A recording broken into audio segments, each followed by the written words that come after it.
السلام علیکم ورحمۃ اللہ وبرکاتہ۔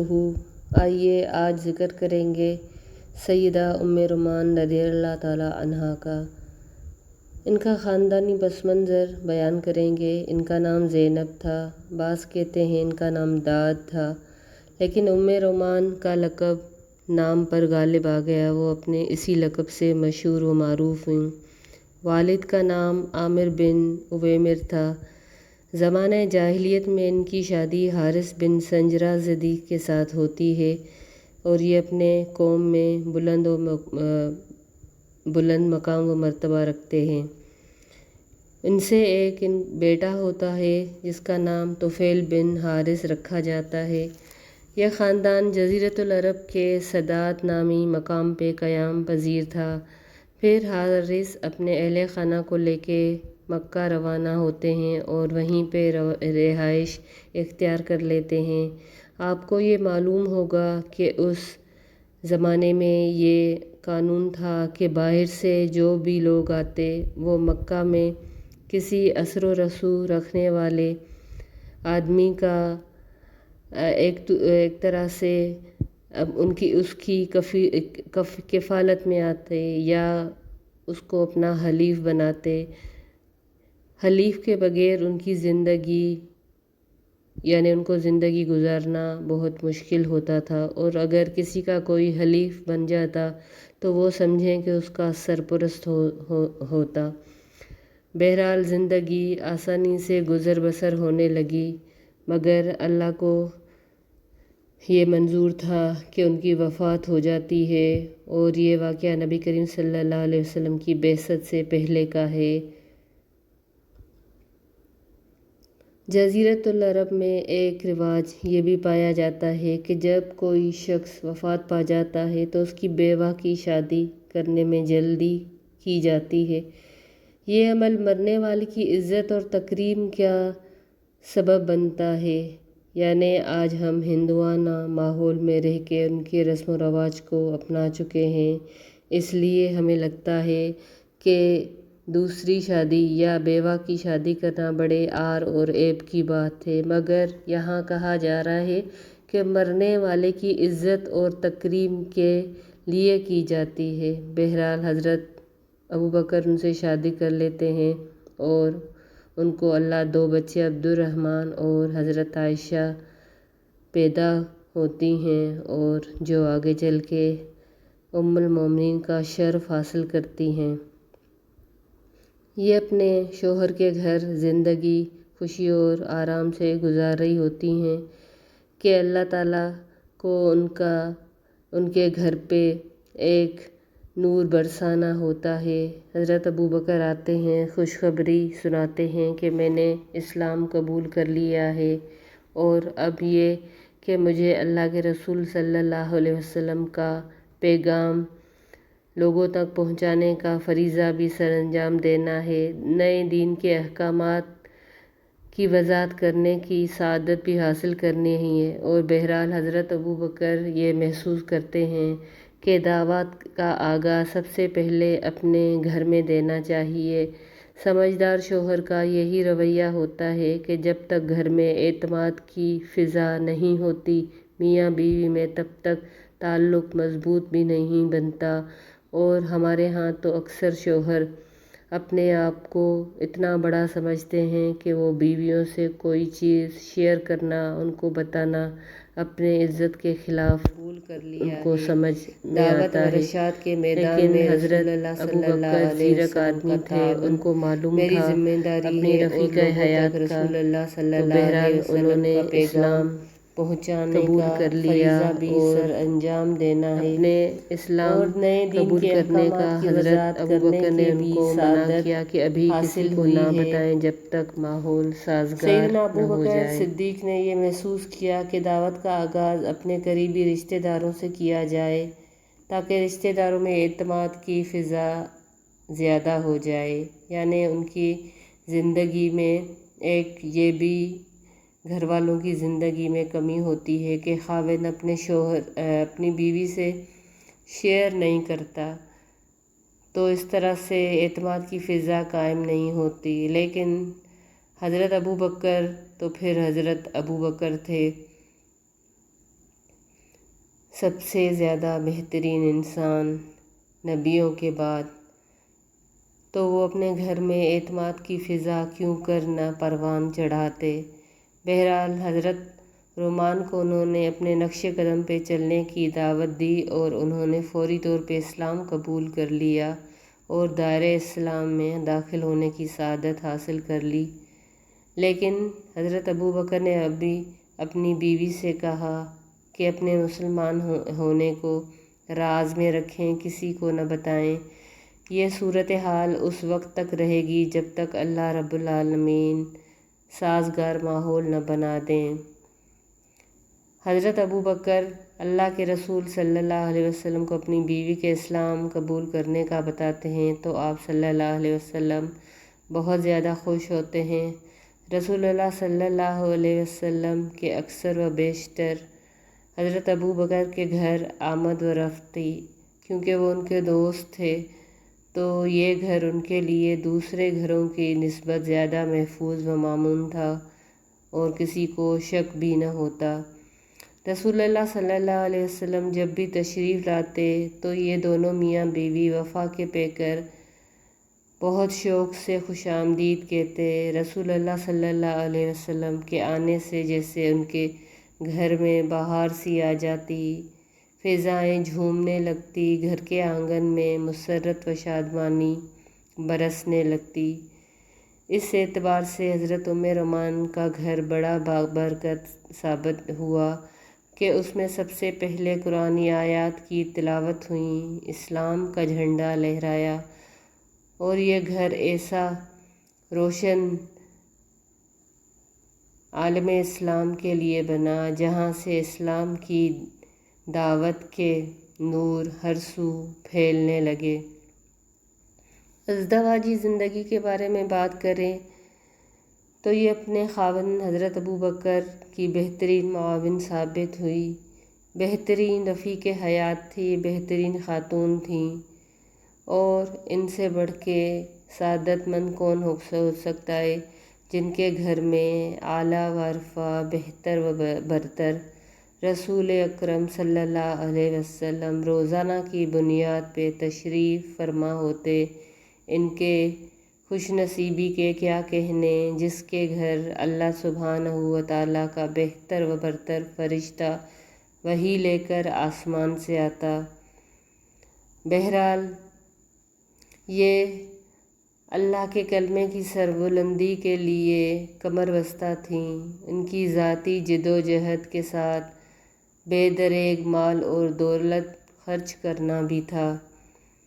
وہ حضرت ابو بکر کو حوصلہ دیتے ہوئے اس کام پہ آمادہ کرتیں کہ وہ کمزور اور ناتوان غلاموں کو خرید کر آزاد کریں، جنہیں اسلام قبول کرنے کی جرم میں طرح طرح کی سزا دی جاتی تھیں، اور ان کو خرید کر آزاد کرنے کی ایک طرح سے یہ ترغیب دلاتی تھیں۔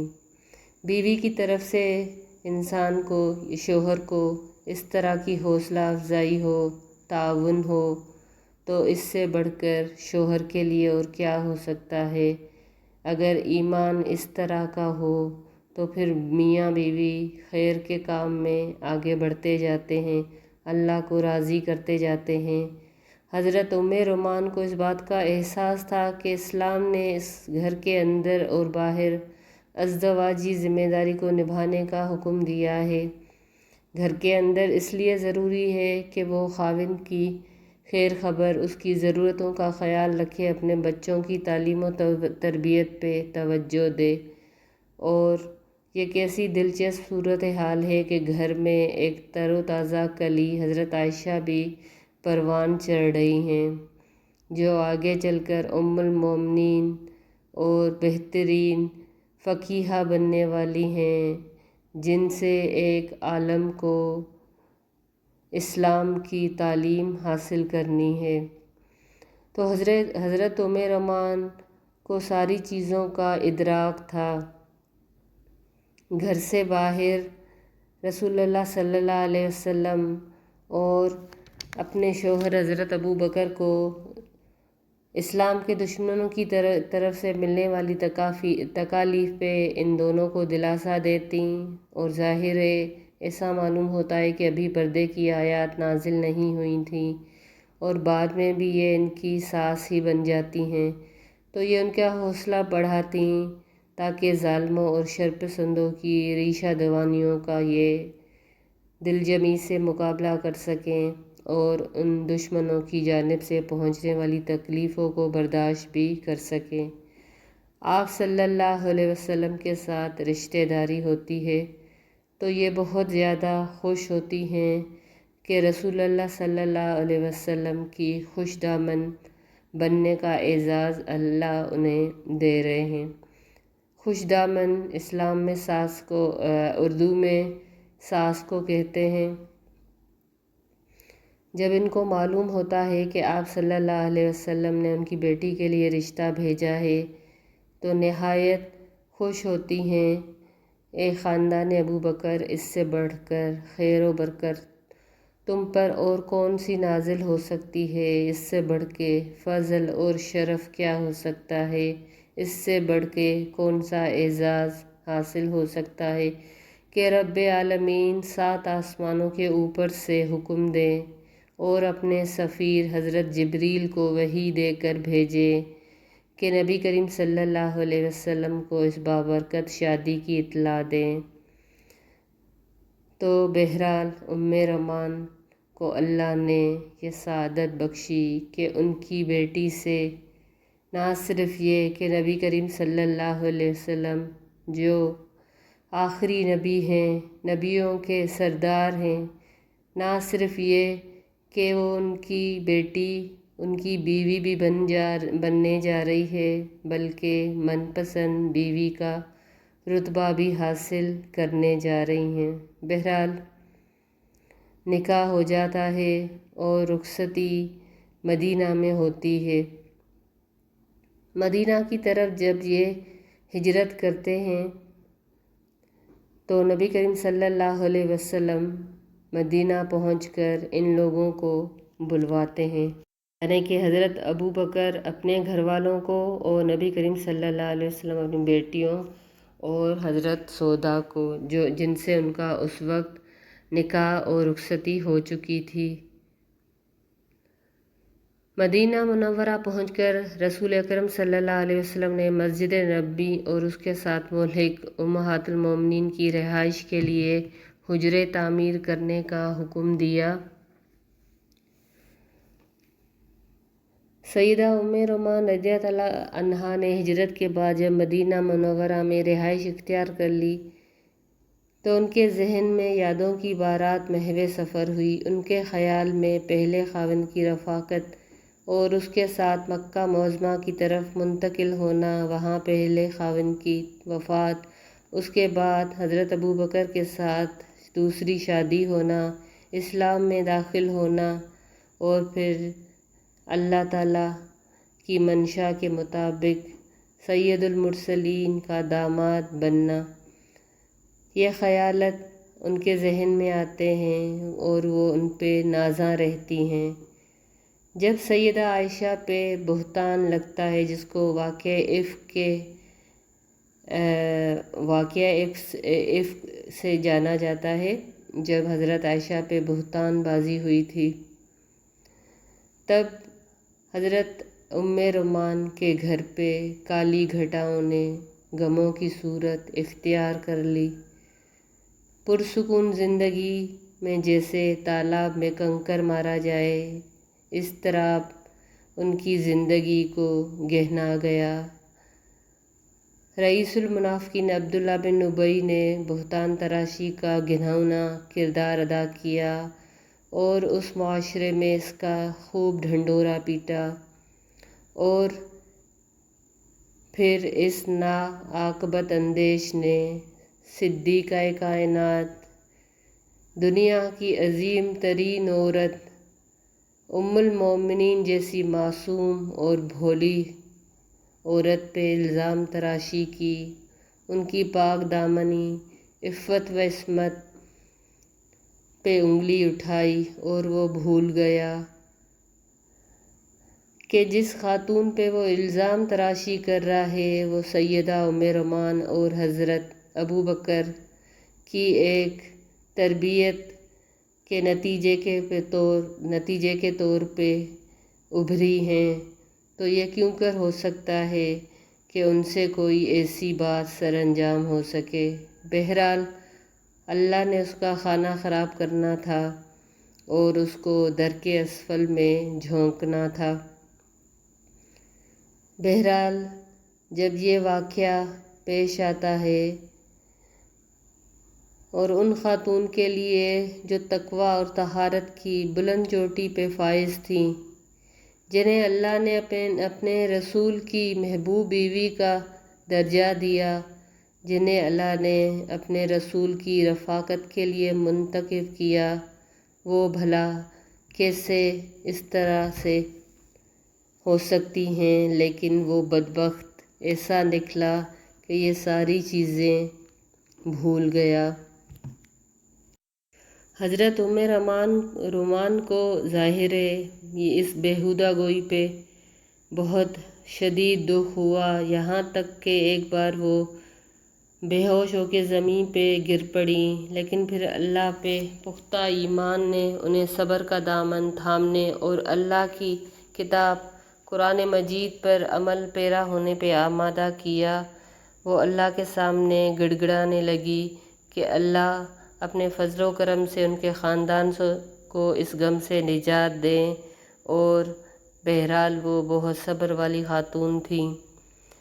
یہ ساری صورتحال وہ اپنی لاڈلی بیٹی سے چھپائے رکھتی تھیں، اور وہ بیٹی پہ انتہائی شفقت سے اس کے دن ان کی دلجوئی کرتی تھی، کیونکہ بات یہ تھی کہ نبی کریم صلی اللہ علیہ وسلم ان سے بے رخی برتنے لگتے تھے، تو وہ حضرت عائشہ سے یہ بات برداشت نہیں ہو سکتی تھی۔ ظاہر ہے ایک محبوب اچانک سے بے اعتنائی برتے تو عورت لازمی طور پہ اداس ہو جاتی ہے۔